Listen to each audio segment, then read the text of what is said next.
Shalom aleihim besem Yesua Hamasiah. Yi Yesu jidu deminggi ansin. Assalamualaikum warabbani Isa Al-Masih. True God Jesus Christ bless you all. Yesus Allah yang benar menjamah lidah bibir hambamu supaya hanya menyampaikan kebenaran Alkitabiah, dan engkau memeteraikan yang mendengarkan tayangan ini dilembutkan hatinya dan tunduk pada kebenaran Alkitabiah. Segala puji, hormat, syukur kami naikkan kepadamu, Yesus Allah yang benar, Allah segala masa, sebelum segala abad, sekarang sampai selama-lamanya. Bersama saya Pendeta Henry Tandianta BBS. Kali ini kita akan menjawab WA dari Ibu Lestari di Bekasi ya. Ibu Lestari di Bekasi ini nanya, Pak Pendeta tolong dong bikin penjelasan menikah atau pernikahan yang Alkitabiah itu bagaimana Pak? Sebab masing-masing gereja lain-lain Pak ya. Ya, beda-beda masing-masing gereja urusan pernikahan. Ya. Jadi tolong pernikahan yang Alkitabiah. Nah, ini judul kita adalah pernikahan yang Alkitabiah. Saudara-saudara, jangankan pernikahan, baptisan aja macam-macam saudara ya.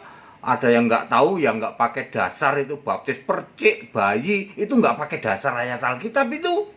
Tapi dilakukan oleh banyak gereja dan mereka mengklaim ini juga sah baptisannya. Tak kasih tahu baptisan yang tidak Alkitabiah tidak sah. Percuma kamu dibaptis, namamu tidak tertulis dalam kitab kehidupan. Buat apa? Ya saudara-saudara ya. Demikian pula Bu Lestari tentang pernikahan. Baik, pernikahan itu yang Alkitabiah tentu saja setidak-tidaknya 4 syarat atau 4 kondisi ini. Perhatikan baik-baik.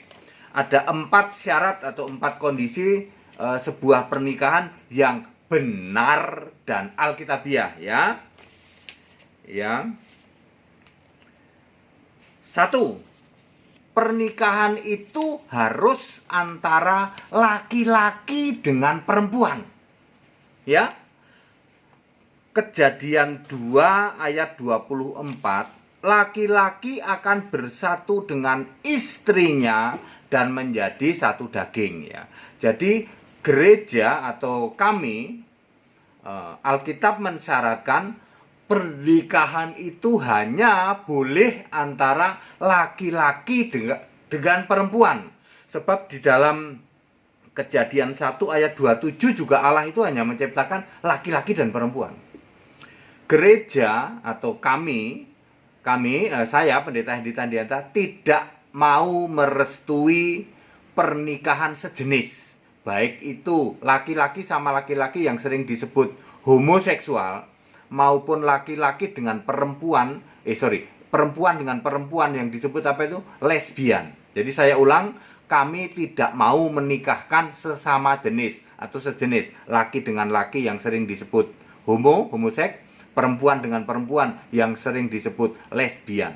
Kami hanya mau menikahkan laki-laki dengan perempuan. Di samping itu, saudara-saudara, 1 Korintus 6 ayat 9, banci dan pemburit itu kekejian tidak masuk di dalam kerajaan Allah. Kami tidak mau menikahkan perempuan dengan banci.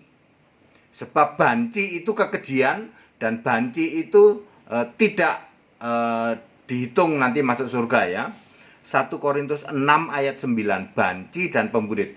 Banci itu saudara-saudara, kebanyakan orang menyebutnya laki-laki melambai ya, laki-laki yang suka berhias, suka merias diri gitu ya, laki-laki merias diri itu banci. Kami menolak menikahkan wanita dengan banci, sebab banci ini ayat Alkitab mengatakan tidak masuk surga ya, kekejian bagi Allah. Pemburit itu ya homoseksual sama ya. Banci ini kalau kita tanya ke orang psikologi itu penyimpangan gen. Allah itu hanya menciptakan laki sama perempuan. Kok tiba-tiba ada laki-laki melambai ya, yang kebanci-bancian begitu ya. Ya, itu penyimpangan dari mana? Ya, sebenarnya sih kalau genetik sih enggak, karena juga alat kelaminnya laki-laki. Jadi secara psikologi itu menyimpang gitu. Nah, ini menurut para psikolog justru laki-laki banci ini penyimpangan ya. Malah disebutnya penyimpangan seksual. Banci itu biasanya ACDC, ngerti ACDC? Sama cewek mau, sama laki mau. Dan sebenarnya banci itu adalah orang yang sangat keji dan kejam. Sepertinya dia melambai ya, tetapi kalau dia tersinggung artinya sangat keji dan sangat kejam ya. Maka kami menolak menikahkan wanita dengan laki-laki banci, laki-laki melambai. Kami mendasarkan Alkitab bahwa banci itu kekejian bagi Allah, ya. Jadi clear ya, yang pernikahan yang kami mau layani hanya yang laki-laki dan perempuan. Yang sesama jenis nggak mau, gitu. Yang dapat banci kami juga nggak mau. Kedua, harus seiman. 2 Korintus 6 ayat 14. Terang tidak bisa disatukan dengan gelap, gitu. Jadi syaratnya memang harus seiman, ya. Gereja hanya memberkati yang seiman. Nah, sekarang definisi seiman itu gimana? Kalau Kristen sama Katolik seiman apa enggak? Tidak.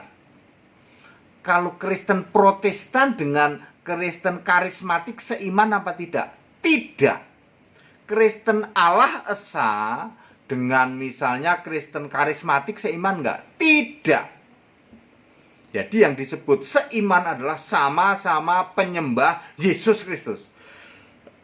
Pak, lah kalau kami menikah ya, kami kan penyembah Yesus. Yesus Allah ya. Kami menikah dengan gereja, misalnya orang dari gereja yang inilah karismatik lah ya, yang si Karala Marabaraba itu. Gimana caranya? Ya datang ke kami. Kami sudah menikahkan 60 orang lebih gitu.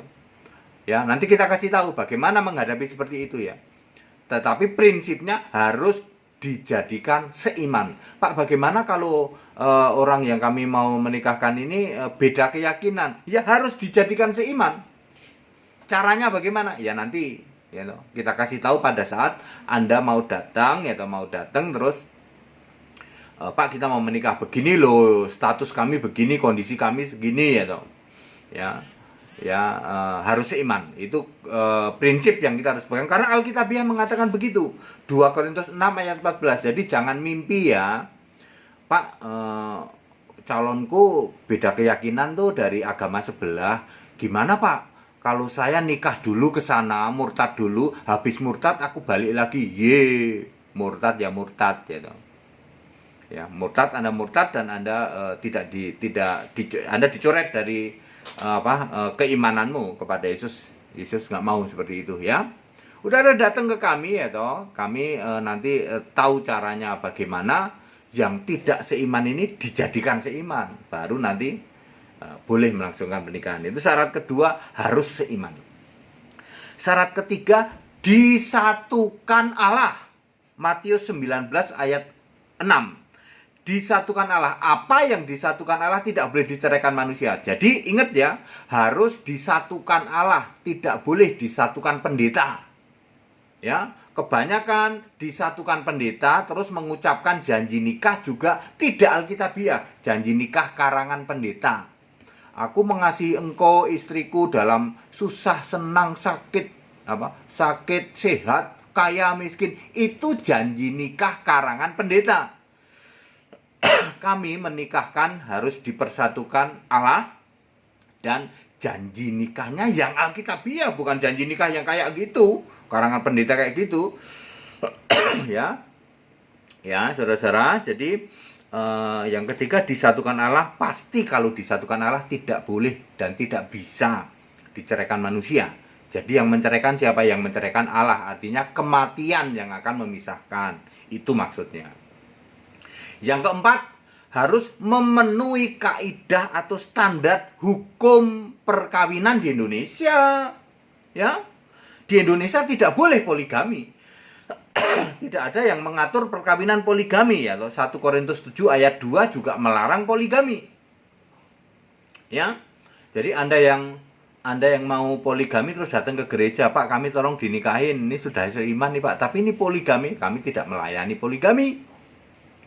Demikian pula statusnya harus jelas ya, aturan pemerintah. Kalau Anda sedang terikat perkawinan dengan yang lain tidak boleh.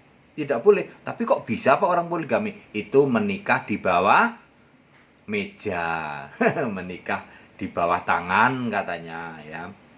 Di madu katanya. Tetapi aturan secara legal kita tidak, aturan pemerintah, hukum positif di Indonesia tentang perkawinan tidak memfasilitasi perkawinan yang poligami. Juga tidak memfasilitasi perkawinan beda agama. Kok bisa Pak? Itu pasti tidak resmi, gitu. Nggak tahulah tadi yang disebut perkawinan bawah tangan. Ya Bapak Ibu ya. Statusnya gimana Pak? Kalau janda ketemu duda, janda cerai hidup Kristen loh Pak. Kristen kalau cerai kan nggak boleh nikah lagi. Sini datang ke Pendeta Hendy Tandianta, tak kasih tahu. Kami sudah menikahkan 60 orang pasangan lebih, segala tetek bengek kasusnya kayak gitu. Ada yang janda ketemu duda, ya, ada janda ketemu perjaka, perjakanya beda iman, ada juga duda ketemu gadis, ya. Ya, segala masalah itu bisa diselesaikan dan dijamin Alkitabiah. Ya, kami cuma menolak kalau pasangan sejenis kami tolak, pasangan sama banci kami tolak, ya, karena itu ayat Alkitab, banci itu kekejian bagi Allah. Ya, pasangan sejenis juga tidak boleh. Ya, tetapi kalau janda ketemu duda Pak, bagaimana ini? Oh tidak seiman dan sebagainya. Sini, ya, datang ke kami nanti kami beri solusi dan solusinya dijamin Alkitabiah. Baik Bu Lestari, saya sudah jawab dengan padat, singkat, dan clear ya. Kalau Ibu, ini tentu saja nanti pertanyaan-pertanyaan kalau Anda punya kasus, Pak aku mau menikah begini nih Pak kasusnya nih Pak. Ya, selama tidak kawin sejenis, ya toh, tidak homoseks, tidak lesbian, dan tidak kawin sama banci, kemudian tidak poligami, kemudian apalagi, ya begitu ya, silahkan datang ke kami ya. Kami akan memberi solusi yang Alkitabiah. Segala hormat kemuliaan untuk Yesus Allah yang benar, Allah segala masa, sebelum segala abad, sekarang sampai selama-lamanya. Tetap bersama saya, Pendeta Hendy Tandianta BBS. Haleluya. Amin.